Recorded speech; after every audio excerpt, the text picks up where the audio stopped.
دوستو ویڈیو شروع کرنے سے پہلے آپ سے گزارش ہے کہ ابھی تک آپ نے چینل کو سبسکرائب نہیں کیا تو چینل کو سبسکرائب کر دیں اور برابر میں بیل آئیکن کو بھی دبا دیں تاکہ ہماری ہر نئی آنے والی ویڈیو کی نوٹیفیکیشن آپ کو ملتی رہے۔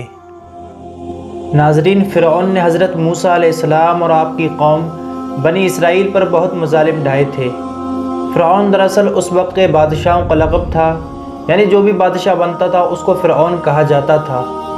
ڈاکٹر مورس بکائیے کی تحقیق کے مطابق بنی اسرائیل پر ظلم و ستم کرنے والے فرعون کا نام رمسیس تھا۔ رمسیس کی موت کے بعد اس کا جانشین مرہن فتح مقرر ہوا۔ اسی کی دور حکومت میں اللہ تعالیٰ نے حضرت موسیٰ علیہ السلام کو بنی اسرائیل سمیت مصر چھوڑنے کا حکم دیا۔ چنانچہ جب حضرت موسیٰ علیہ السلام بنی اسرائیل کو ہمراہ لیے دریائے نیل پار کر رہے تھے تو یہ بھی اپنے لشکر سمیت ان کا پیچھا کرتے ہوئے دریائے نیل میں اتر پڑا، مگر اللہ تعالیٰ نے بنی اسرائیل کو دریا پار کروانے کے بعد دریا کے پانی کو چلا دیا اور فرعون کو اس کے لشکر سمیت ڈبو کر ہلاک کر دیا۔ اس سارے واقعے کو اللہ تعالیٰ نے قرآن پاک میں کچھ یوں بیان فرمایا ہے: اور ہم نے بنی اسرائیل کو دریا پار کرا دیا تو فرعون اور اس کے لشکروں نے سرکشی اور ظلم سے ان کا پیچھا کیا، یہاں تک کہ جب اسے غرق ہونے آ لیا تو کہنے لگا، میں اس بات پر ایمان لایا کہ اس کے سوا کوئی معبود نہیں جس پر بنی اسرائیل ایمان لائی ہے، اور میں مسلمان ہوں۔ اس سے کہا گیا، اب ایمان لاتا ہے، حالانکہ اس سے پہلے تو نافرمان رہا اور تو فسادی تھا،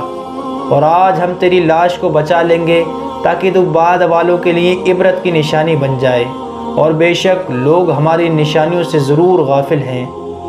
ہیئر نالج کے ناظرین، ان آیات میں فرمان الہی ہے کہ ہم فرعون کی لاش کو محفوظ رکھیں گے تاکہ بعد میں آنے والے لوگوں کے لیے وہ باعث عبرت ہو،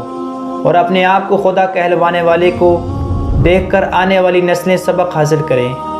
چنانچہ فرمان الہی کے عین مطابق اس فرعون کا ممی شدہ جسم 1898 میں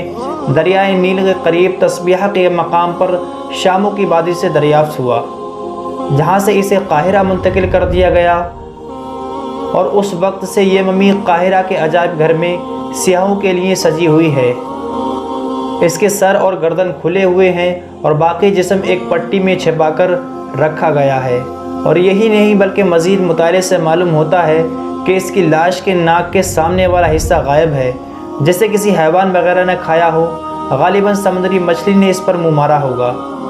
پھر اس کی لاش کو فیصلے کے مطابق کنارے پر پھینک دیا گیا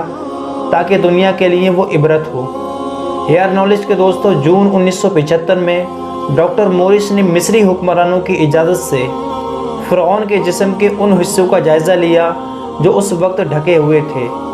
انہوں نے ان کی تصاویر اتاریں، پھر ایک اعلیٰ درجے کی لیزر مصوری کے ذریعے ان کا مزید مطالعہ کیا۔ پھر ان تحقیقات سے حاصل ہونے والے نتائج نے ان تمام مفروضوں کو تقویت بخشی جو فرعون کی لاش کے محفوظ رہنے سے متعلق قائم کیے گئے تھے۔ دوستو، ان تحقیقات کے نتائج کے مطابق فرعون کی لاش زیادہ عرصے تک پانی میں نہیں رہی تھی۔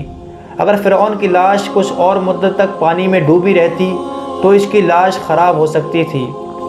حتیٰ کہ اگر پانی کے باہر بھی غیر موت شدہ حالت میں یہ ایک لمبے عرصے تک پڑی رہتی تو بھی یہ محفوظ نہ رہتی۔ خیر، اس کے علاوہ ان معلومات کے اصولوں کے لیے بھی کوشش جاری رکھی گئی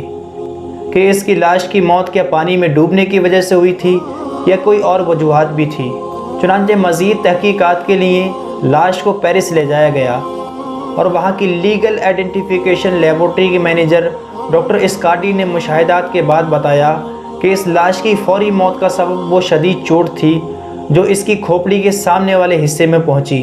کیونکہ اس کی کھوپڑی کے محراب والے حصے میں کافی خلا موجود ہے۔ اور یہ تمام تحقیقات آسمانی کتاب میں بیان کردہ فرعون کے ڈوب کر مرنے کے واقعے کی تصدیق کرتی ہیں، کہ جس میں بتایا گیا ہے کہ فرعون کو دریا کی موجوں نے اپنی چپیٹ میں لے لیا تھا۔ ناظرین اکرام، اس کے علاوہ مصر میں پرانے زمانے میں لوگ لاشوں کو ایسا مسالہ لگاتے تھے کہ جس سے لاشیں محفوظ رہتی تھیں۔ ان میں سے چند ممیوں کے جسم آج تک پڑے ہوئے ہیں،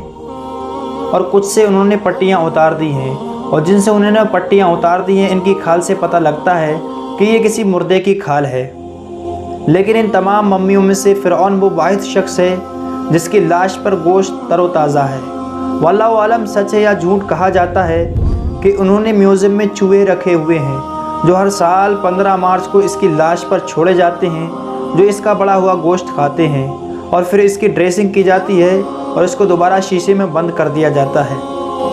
AR نالج کے دوستو، جیسا کہ ان نتائج سے ظاہر ہوتا ہے کہ اللہ تعالیٰ نے فرعون کی لاش کو محفوظ رکھنے کے لیے خاص اہتمام کیا تھا،